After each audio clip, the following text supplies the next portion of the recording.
Hello అండి. Hi అందరికీ కూడా. నేను మీ ప్రభాకర్‌ని. అందరూ బాగున్నారని చెప్పేసి అనుకుంటున్నాను. దేవుడు మనలందరిని ఎంతగానో కాచి కాపాడాడు. మరలా ఈ విధంగా మీరు నేను కలుసుకున్నటకు దేవుడు మనకు చూపిన కృపను బట్టి దేవుని నామానికి మహిమ కలుగును గాక. నెక్స్ట్ వచ్చేసి ఈరోజు మన టాపిక్ వచ్చేసి దేవుణ్ణి మనం ఏ విధంగా ఆరాధన చేయాలి. దేవుణ్ణి ఏ విధంగా మనం మహిమపరచాలి లేదా ఘనపరచాలనే ఉద్దేశం గురించి మాట్లాడాలనే ఉద్దేశంతోటి నేను ఈ వీడియో మొదలుపెట్టడం జరిగింది. అయితే దేవుని ఆరాధించడం అంటే అంటే చాలామంది ఏమనుకుంటారు, ఏది నిజం అనుకుంటారు అనేది నేను మీకు చెప్పాలనుకుంటున్నాను ఫస్ట్ టైము. అదేంటంటే చాలామంది ఏం చేస్తారంటే ప్రతి సండే చర్చ్‌కి వెళ్తున్నాము లేదా ప్రార్థనకి వెళ్తున్నాము లేదా మధ్యలో ఎప్పుడు ప్రార్థన పెట్టినా సరే దేవుని సన్నిధికి వెళ్తున్నాము, పాటలు పాడుతున్నాము. మనకొచ్చిన దాంట్లో లేదా మనకి ఏదైతే వస్తుందో దాంట్లో మనం దేవునికి ఎంతో కొంత ఇస్తున్నాము కదా! దేవుని నామాన్ని మహిమపరుస్తున్నాము. ఇంకా దేవుని సన్నిధిలో గడుపుతున్నాము కదా! ప్రతి సన్నిధికి ప్రతిరోజు కూడా దేవుని గురించి మనం ఉంటున్నాము అని చెప్పేసి చాలామంది అనుకుంటారు. అది కరెక్ట్ కాదని నేను చెప్పట్లేదు. కానీ అదే పూర్తిగా అయిపోయిందని చెప్పేసి అనుకుంటే మట్టుకి అది అది మట్టుకి అది కరెక్ట్ కాదండి. ఎందుకంటే అది మనం స్టార్టింగ్‌లో మనం ఏ విధంగా చేయాలో ఆ విధంగా చేస్తున్నాము. అది ఖచ్చితంగా చేయాలి. ఆరంభించడానికి, పని చేయడానికి మొట్టమొదటిగా చేయాల్సిన పని అదే. మనం దేవుని సన్నిధిలో దేవుని ఆరాధించడానికి వెళ్తున్నాము కాబట్టి ఆ విధంగా మనము పాటలు పాడతాము, దేవుని నామాన్ని మహిమపరుస్తాము. లేదా మనకొచ్చినట్లో మనం దేవునికి ఇస్తాము, సాక్ష్యం చెప్తాము.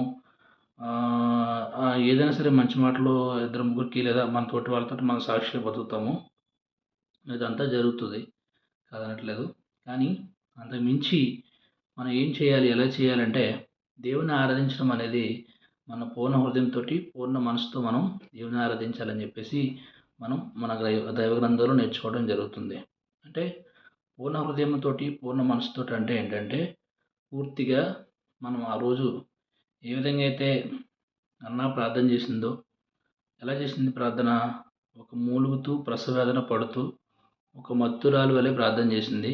అక్కడున్న ఆ పాస్టర్ గారు దైవజనుడు ఏమనుకున్నాడంటే, ఈవిడ తాగి దేవుని సన్నిధికి వచ్చిందేమో అని చెప్పేసి ఒక భ్రమ కలగడం కూడా జరిగింది.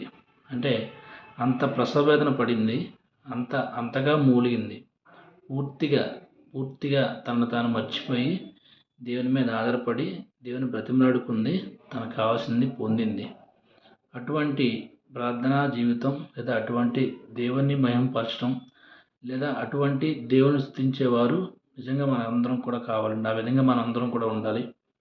మనం చేస్తున్నాం, కాదనట్లేదు నేను. కానీ ఇంతకు మించి మనం చేయాలి. ఏంటంటే దేవుడు ఏదైతే కోరుకుంటున్నాడో దాన్నే మనం చేయాలి. ఆ రోజు మీరు చూసినట్లయితే దీనికి ఉదాహరణగా నేను ఒక విషయం చెప్పాలని చెప్పేసి అనుకుంటున్నాను. ఆదికాండంలో మీరు చూసినట్లయితే ఆనాడు హవ్వ, ఆదాముల తర్వాత హేబెలు, కయీను మనం చూస్తాము. మొట్టమొదటగా దైవగ్రంథంలో దేవునికి బలి అర్పించడం లేదా ఆనాడు దేవునికి ఏమంటారు ప్రార్థన చేయటం లేదా దేవునికి స్తుతించడం ఏదైనా జరిగిందంటే మొట్టమొదటిగా మనం వాళ్ళని చూస్తున్నాము. వాళ్ళు ఏం చేశారంటే కయీను, హేబెలు అనే వాళ్ళు దేవుని నామంలో పెరిగారు. నేను ఆదాము గురించి, హవ్వ గురించి ఇప్పుడు చెప్పట్లేదండి. అది వేరే టాపిక్. కుదిరితే మనం దేని గురించైనా తర్వాత మాట్లాడదాం. నేను ఇప్పుడు కయీను గురించి, హేబెలు గురించి మాట్లాడడం జరుగుతుంది. వాళ్ళు ఏం చేస్తున్నారంటే కయీను పెద్దవాడయ్యాడు, హేబెలు కూడా పెద్దవాడయ్యాడు. పెద్దవాడైన తర్వాత వాళ్ళ తల్లి చెప్పిన విధంగా వాళ్ళు దేవుని ఆరాధించాలి కాబట్టి వాళ్ళు ఒక బలిపీఠం కట్టారు. ఒక బలిపీఠం కట్టి ఆ బలిపీఠం మీద బలి అర్పిస్తే దేవుడు అంగీకరిస్తే అది వాళ్ళ దేవుడు అంగీకారం పొందినట్టుగా మనం ఆ రోజు మనం చూస్తాము. అయితే మీరు ఇద్దరు కూడా దేవునికి బలి అర్పించాలని చెప్పి అన్నీ సిద్ధం చేశారు. కానీ ఎవరి బలి దేవుడు అంగీకరించాడండి? అందరికీ తెలుసు. హేబెలు బలి దేవుడు అంగీకరించాడు. కయీను బలి దేవుడు అంగీకరించలేదు. మొట్టమొదటిగా జరిగింది అది. ఎందుకని దేవుడు కయీను బలి అంగీకరించలేదు, హేబెలు బలి అంగీకరించాడు అని చెప్పేసి మనం చూసినట్లయితే హేబెలు ఏ విధంగా దేవుణ్ణి ఆరాధించాడు, కయీను దేవుణ్ణి ఏ విధంగా ఆరాధించాడు అనే విషయాలు మనం ఇక్కడ గుర్తు చేసుకోవాలండి. ఏంటంటే కయీను తనకు తెలిసింది తను చేశాడు. ఇప్పుడు మనం చేస్తున్నాం చూసారా, ఆ విధంగానే హేబెలు తనకు తెలిసింది తను చేశాడు. అయితే ఎవరి బయలుపాటు వాళ్ళదండి. అక్కడ మనం చూసినట్లయితే వాళ్ళిద్దరూ కూడా ఒక తల్లి కడుపులోంచి పుట్టిన వాళ్ళే. వాళ్ళిద్దరికీ ఒకే తల్లి. ఆ తల్లి పాలు తాగి వాళ్ళందరూ పెరిగారు. చూడండి ఒకసారి. నేను ఇవన్నీ ఎందుకు చెప్తున్నానంటే మాటకు మాట ఎందుకు చెప్తున్నానంటే ఆ ప్రతి మాటలో కూడా ఒక అర్థం ఉంటుందండి. ఆ అర్థం చెప్పాలి లేదా మీకు అర్థం అవ్వాలి, మీరు తెలుసుకోవాలనే ఉద్దేశంతో మాత్రమే నేను ఈ విధంగా కొంచెం మాట్లాడడం జరుగుతుంది. వాళ్ళిద్దరూ కూడా ఒకే తల్లి కడుపులో పుట్టారు. ఒకే తల్లి దగ్గర పెరిగారు. ఒకే కుటుంబంలో పెరిగారు.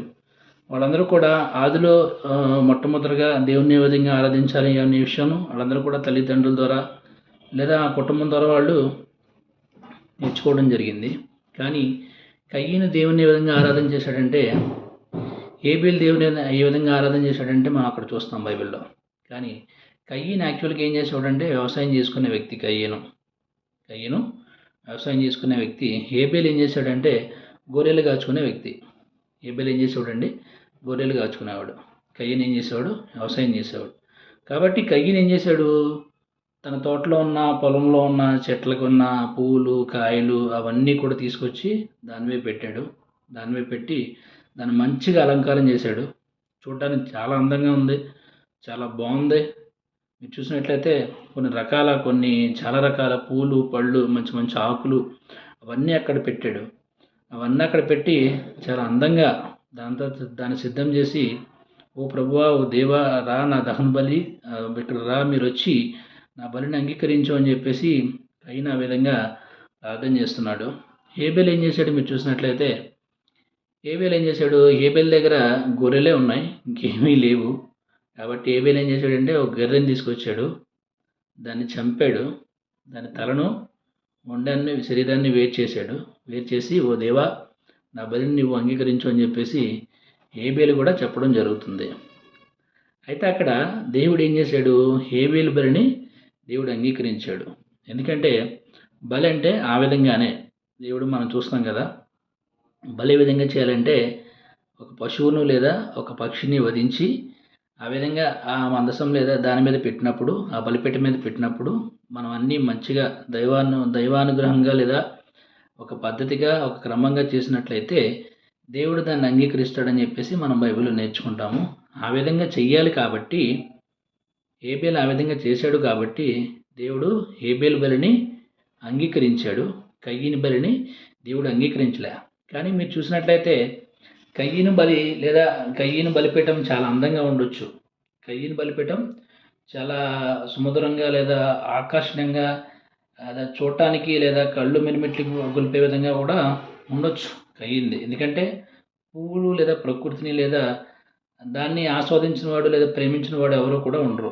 కానీ ఇక్కడ హేబేలు దగ్గర మనం వచ్చినట్టయితే హేబేలు దగ్గర ఏమైందంటే ఒక గొర్రె వధ చేయబడింది. అక్కడ రక్తం చిందింది.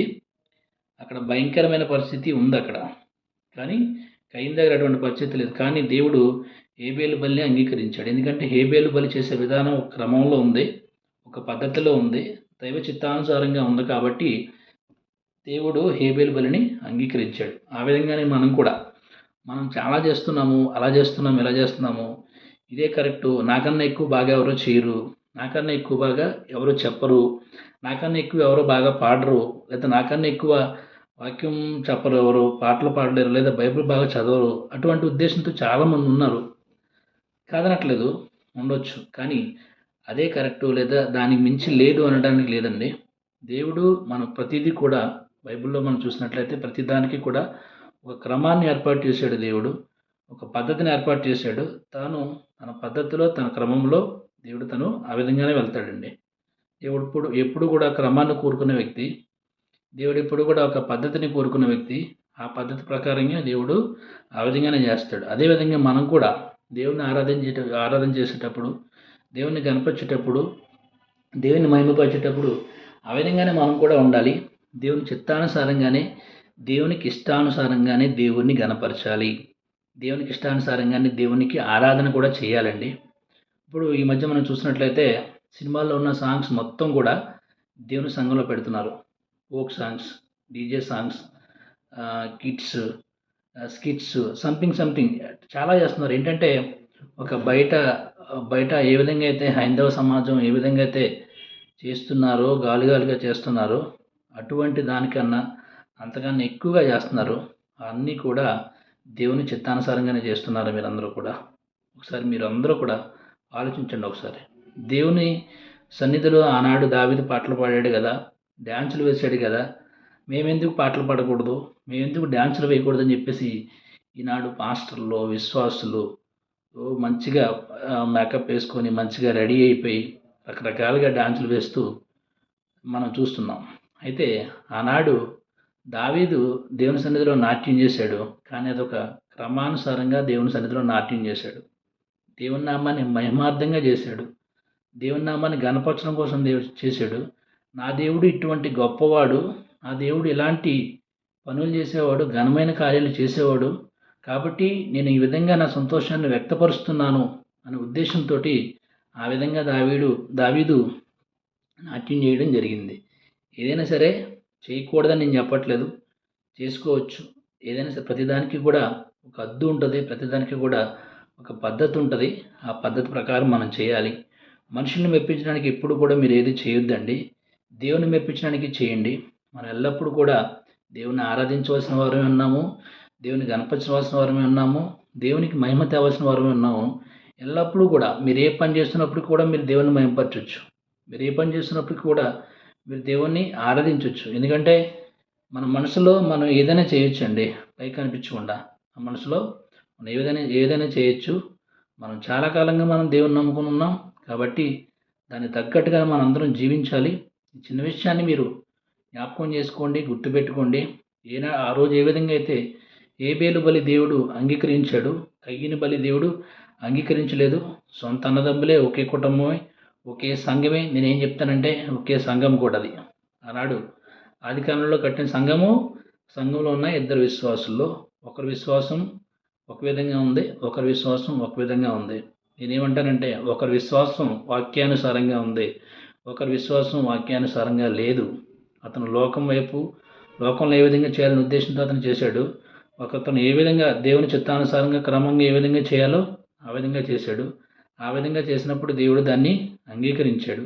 మనం కూడా దేవుని చిత్తానుసారంగా మనం నిలబడినప్పుడు, దేవుని చిత్తానుసారంగా మనం మన పని చేసినప్పుడు దేవుడు ఖచ్చితంగా మన పక్క నిలబడతాడండి. లోకం పోద్దని చెప్పి లేదా మనుషులు ఎవరు సపోర్ట్ చేయరు, లేదా నేను ఒంటరివాడిని అయిపోతాను అటువంటి ఫీలింగ్స్ ఎవరికైనా ఉంటే దయచేసి తీసివేయండి. దేవుడే మన పక్షాన ఉండగా మనుషులు ఎవరు కూడా మనకి అవసరం లేదు. అర్థమవుతుందా మీకు? కాబట్టి చిన్న విషయాన్ని మీరు జ్ఞాపకం చేసుకోండి. అందరికీ కూడా వందనాలు.